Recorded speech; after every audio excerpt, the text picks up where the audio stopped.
Alright, this the Lennox Furnace. Let me turn this flashlight on. Natural. It's a natural gas. It's in a shape. Never saw a gas line like shaking before. I don't know.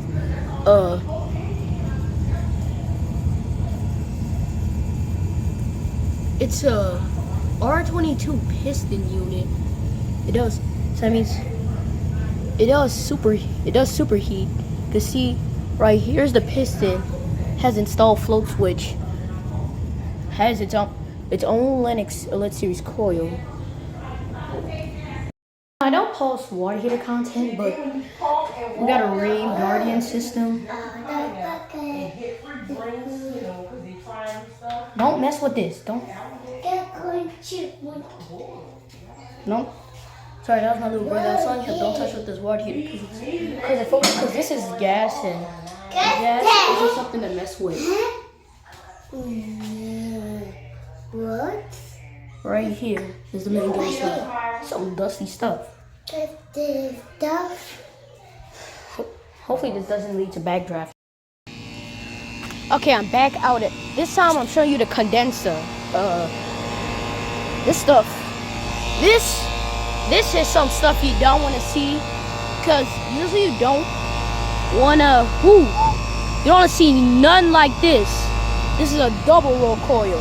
You can tell 1 row, 2 row, but this right here is something you don't want to see, because that can lead to a refrigerant leak. Next to lid.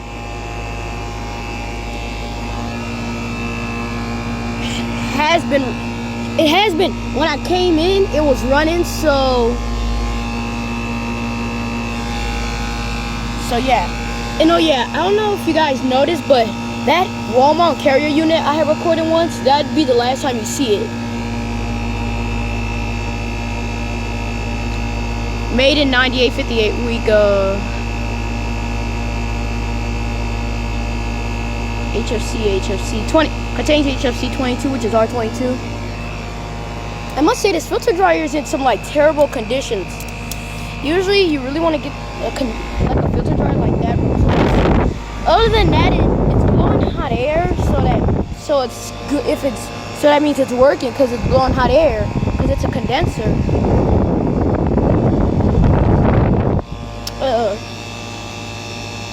Starting to feel some like air suction, so it's good, but it's like just but for me, when I see bent fins, I just get like, it's uncomfortable. I know. The reason why I sound awkward is because it's hot, like 97 degrees.